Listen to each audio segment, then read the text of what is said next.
ದಿವ್ಯ ಸಾನ್ನಿಧ್ಯವನ್ನು ವಹಿಸಿ ಎಲ್ಲರನ್ನು ಆಶೀರ್ವದಿಸಲು ಸಾನ್ನಿಧ್ಯವನ್ನು ವಹಿಸಿರ್ತಕ್ಕಂಥ ಪರಮ ಪೂಜ್ಯರಲ್ಲಿ ಭಕ್ತಿಪೂರ್ವಕವಾದಂಥ ನಮಸ್ಕಾರಗಳನ್ನು ಅರ್ಪಿಸುತ್ತಾ, ಹಾಗೆಯೇ ಈ ಒಂದು ಅರ್ಥಪೂರ್ಣವಾದಂಥ ಕಾರ್ಯಕ್ರಮ ಅಂದರೆ ಹುಟ್ಟುಹಬ್ಬವನ್ನು ಆಚರಣೆ ಮಾಡಿಕೊಳ್ತಕ್ಕಂಥ ಸಹೋದರಿ ಶ್ರೀಮತಿ ದ್ರಾಕ್ಷಾಯಣಿ ಬಸವಗೌಡ ಅವರ ಹುಟ್ಟುಹಬ್ಬದ ಕಾರ್ಯಕ್ರಮದ ನಿಮಿತ್ತವಾಗಿ ಸಮಾಜಮುಖಿ ಕಾರ್ಯಕ್ರಮವನ್ನು ಕಣ್ಣಾರೆ ನೋಡಿ ಆನಂದಿಸಿ ಅವರಿಗೆ ಶುಭ ಕೋರಲು ಆಗಮಿಸಿ ವೇದಿಕೆ ಮೇಲೆ ಆಸೀನರಾಗಿರ್ತಕ್ಕಂಥ ಎಲ್ಲ ನಮ್ಮ ಗೌರವಾನ್ವಿತ ಅಣ್ಣ ತಮ್ಮಂದಿರು, ಹಿರಿಯರು, ಆತ್ಮೀಯ ಸ್ನೇಹಿತರು, ಜೊತೆಗೆ ಈ ಶಾಲೆಯ ಎಲ್ಲ ಮುಖ್ಯ ಗುರುಗಳು, ಶಿಕ್ಷಕರು ಮತ್ತು ಈ ಒಂದು ಕಾರ್ಯಕ್ರಮವನ್ನು ವೀಕ್ಷಣೆ ಮಾಡಿ ನೀಡ್ತಕ್ಕಂಥ ಒಂದು ಔಚಿತ್ಯ ಒಂದು ಔದಾರ್ಯವನ್ನು ಮೈಗೂಡಿಸಿಕೊಂಡು ಮುಂದೆ ತಮ್ಮ ಬಾಳಿನ ಒಂದು ಬದುಕಲ್ಲಿ ಅಳವಡಿಸಿಕೊಳ್ಳಲು ಇಲ್ಲಿ ಉಪಸ್ಥಿತರಿರ್ತಕ್ಕಂಥ ಎಲ್ಲ ನಮ್ಮ ವಿದ್ಯಾರ್ಥಿ ಬಂಧುಗಳು, ನನಗೆ ನಿನ್ನೆ ಸಹೋದರಿಯ ಒಂದು ಹುಟ್ಟುಹಬ್ಬದ ಕಾರ್ಯಕ್ರಮ ಇವತ್ತು ಇಲ್ಲಿ ನಡೆದಿದೆ, ಬರಬೇಕಂತೇಳಿ ನಮ್ಮ ಸಹೋದರ ಮುತ್ತು ಪಾಟೀಲ್ ಅವರು ಹೇಳಿದರು. ಹಾಗೆಯೇ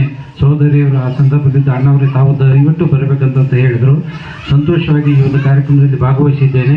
ಜೊತೆಗೆ ಇಲ್ಲಿ ಪ್ರಾಸ್ತಾವಿಕೆ ನುಡಿದಂಥ ಸಂದರ್ಭದಲ್ಲಿ ಸಹೋದರಿಯವರು ಈ ಭಾಗದಲ್ಲಿ, ಮುಖ್ಯವಾಗಿ ಗ್ರಾಮೀಣ ಭಾಗದಲ್ಲಿ ಒಂದು ಶಿಕ್ಷಣ ಸಂಸ್ಥೆಯನ್ನು ಹುಟ್ಟು ಹಾಕಿ ತಮ್ಮ ಈ ಭಾಗದಲ್ಲಿ ಶಿಕ್ಷಣದಿಂದ ವಂಚಿತರಾಗಬಾರ್ದು ಅಂತೇಳಿ ಬಡ ಮಕ್ಕಳಿಗೆ, ಜೊತೆಗೆ ಶಿಕ್ಷಣದಿಂದ ವಂಚಿತ ಆಗತಕ್ಕಂಥ ಮಕ್ಕಳಿಗೆ ಶಿಕ್ಷಣವನ್ನು ನೀಡ್ತಕ್ಕಂಥದ್ದು ಕಾರ್ಯ ಏನಿದೆಯಲ್ಲ ಅದು ಶ್ಲಾಘನೀಯ ಅಂತೇಳಿ ನಾನು ಈ ಸಂದರ್ಭದಲ್ಲಿ ಹೇಳ್ತಾ ಅವ್ರನ್ನ ಅಭಿನಯಿಸ್ತಾ ಇದ್ದೇನೆ. ಜೊತೆಗೆ ಹುಟ್ಟುಹಬ್ಬವನ್ನು ನಾವು ಯಾವ ರೀತಿ ಆಚರಣೆ ಮಾಡಿಕೊಳ್ಬೇಕು ಎಂಬುದನ್ನು ಇವತ್ತು ಇತರರಿಗೆ ಮಾದರಿ ಆಗ್ತಕ್ಕಂಥ ನಿಟ್ಟಿನಲ್ಲಿ ಈ ಒಂದು ಕಾರ್ಯಕ್ರಮವನ್ನು ಆಯೋಜನೆ ಮಾಡಿದ್ದು ಭಾಳ ಸಂತೋಷ.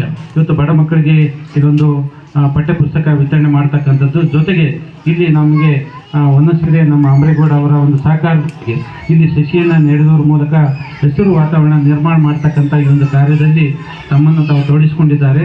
ನಾನು ಸಹೋದರಿಗೆ ಅವರಿಗೆ ಸುಖ, ಶಾಂತಿ, ಸಮೃದ್ಧಿ ನೀಡಿ ಭಗವಂತ ಇನ್ನೂ ಹೆಚ್ಚಿನ ಸೇವೆ ಮಾಡ್ತಕ್ಕಂಥ ಶಕ್ತಿಯನ್ನು ಅವರಿಗೆ ನೀಡಲಿ ಅಂತ ನಾನು ಈ ಸಂದರ್ಭದಲ್ಲಿ ಶುಭವನ್ನು ಕೋರುತ್ತಾ ಎರಡು ಹಂಚಿಕೆಯನ್ನು ಮುಕ್ತಾಯ ಮಾಡ್ತಾ ಇದ್ದೀನಿ. ಜೊತೆಗೆ ನಾನು ಮೊತ್ತಿಗೆ ಹೇಳಿದೆ, ನಾನು ಬಂದು ವಿಶ್ ಮಾಡಿ ಹೋಗಿಬಿಡ್ತೀನಪ್ಪ, ಯಾಕಂದರೆ ಇವತ್ತು ನಮ್ಮದು ಪದವಿ ಕಾಲೇಜಿನಲ್ಲಿ ಸ್ವಾಗತ ಮತ್ತು ಬೀಳ್ಕೊಡುಗೆ ಕಾರ್ಯಕ್ರಮ 10 ಗಂಟೆಗೇ ಇದೆ. ಪಾಪ ಹೇಳಿದ್ದಾರೆ, ಅಭಿನಂದ ಒಂದು ಬಂದು ಹೋಗೋಣ ಅಂತೇಳಿ ಬಂದಿದ್ದೇನೆ. ದಯವಿಟ್ಟು ತಾವ್ಯಾರು ಅನ್ಯತಾ ಭಾವಿಸಬಾರ್ದು ಅಂತೇಳಿ ನಾನು ವಿನಯಪೂರ್ವಕವಾಗಿ ವಿನಂತಿ ಮಾಡಿಕೊಳ್ತಾ ನನ್ನ ಪರವಾಗಿ ಗುರುಗಳ ಮೂಲಕ ಸಹೋದರಿಗೆ ಶಾಲನ್ನು ನಾನು ಅವರು ಗುರುಗಳ ಆಶೀರ್ವಾದ ಮೂಲಕ ಹಾಕಿ ಅವ್ರನ್ನ ಆಶೀರ್ವಾದ ಮಾಡ್ಕೊಂತ ಕೇಳಿಕೊಂಡು ಎರಡು ಮಾತನ್ನು ಮುಗಿಸ್ತಾ ಇದ್ದೀನಿ. ನಮಸ್ಕಾರ.